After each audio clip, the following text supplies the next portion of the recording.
Hey guys, ഞാനിപ്പം വന്നത് വളരെ സങ്കടം തോന്നിയ ഒരു വീഡിയോ കണ്ടിട്ടാണ് ഗൈസ്. അതൊന്ന് റിയാക്ട് ചെയ്യണമെന്ന് തോന്നി.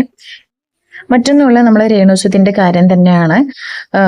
ഈ ദിവസത്തിനുള്ളിൽ വളരെ പെയിൻഫുൾ ആയ ഒരു ഘട്ടത്തിലൂടെയാണ് രേണുസുതി കടന്നു പോകുന്നത്. ക്യാൻസർ എന്ന് പറയുന്ന മഹാമാരി ഈ രേണുവിന് പിടിപെട്ടിട്ട് കീമോ തെറാപ്പി ചെയ്യുന്നതിന്റെ ഉള്ളിൽ എന്താ വിഷമത്തിലാണ് ഇപ്പൊ രേണുസുതി. അതിന്റെ വേദന സഹിച്ചുകൊണ്ടാണ് ഇപ്പൊ ജീവിച്ചുകൊണ്ടിരിക്കുന്നത്. എല്ലാവർക്കും അറിയുന്ന കാര്യമാണ്.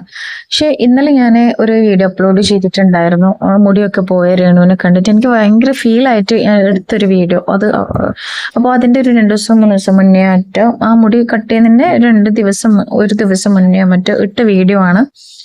അപ്പം ഈ ഒരു വീഡിയോ ചെയ്യുന്നതെന്ന് വെച്ചാൽ കിച്ചുവിനോടുള്ള ഒരു വിഷമം അറിയിക്കുന്ന ഒരു വീഡിയോ ആണ് രേണുസുതി ഇത് ഇട്ടിട്ടുണ്ടായിരുന്നത്. കിച്ചു ഇതുവരെയും രേണുസുതിയെ കാണാൻ പോയിട്ടില്ല, വീട്ടിലും അതുപോലെ ഹോസ്പിറ്റലിലും. എന്തുകൊണ്ട് കിച്ചു അത് ചെയ്തില്ല? ഒന്നുമല്ലെങ്കിലും 11 വയസ്സ് മുതൽ രേണുസുതിന്റെ കൂടെയാണ് കിച്ചു ഉണ്ടായിരുന്നത്. ചില പിഴവുകളൊക്കെ വന്നിട്ടുണ്ടാവാം. കാരണം ഒറ്റയ്ക്ക് സ്ട്രഗിൾ ചെയ്യുമ്പോൾ അച്ഛൻ മരിച്ചത് മുതലായിരിക്കും എനിക്ക് ആ ഒരു ഫീലിംഗ് ഉണ്ടായിട്ടുണ്ടാവാം. എന്തായാലും അതൊക്കെ മറക്കണം. എത്രയും പെട്ടെന്ന് രേണുസുതിനെ കാണാൻ പോവാം, നല്ലൊരു കുടുംബബന്ധം നിലനിർത്തുക, മാപ്പ് കൊടുക്കുക, രണ്ടാളൊന്നാവുക. അത്രേ എനിക്കിപ്പോ പറയാനുള്ളൂ.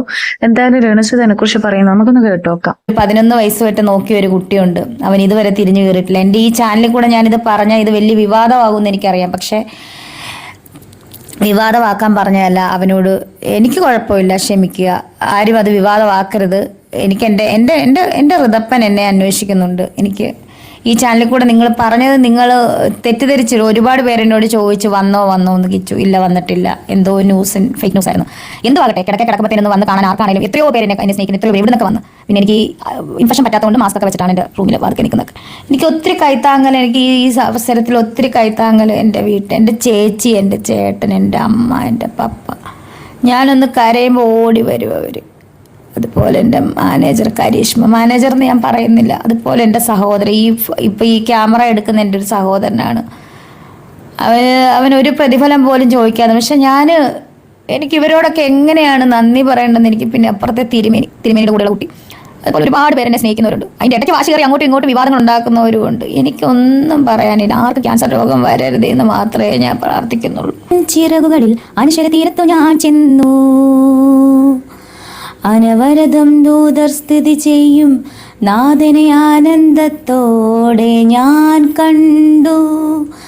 1000 ദൂതസൈന്യൻ ആമോദമോടെ പാടുന്നു. അതിൽ നടുവിൽ ഞാൻ തിരുമിണമീട്ടി ആത്മീയ ഗീതങ്ങൾ പാടി ഞാൻ ആശകളിൽ തൻ ചിറകുകളിൽ അനശ്വര തീരത്തു ഞാൻ ചെന്നു. അനവരതം ദൂതർ സ്ഥിതി ചെയ്യും നാഥനെ ആനന്ദത്തോടെ ഞാൻ കണ്ടു.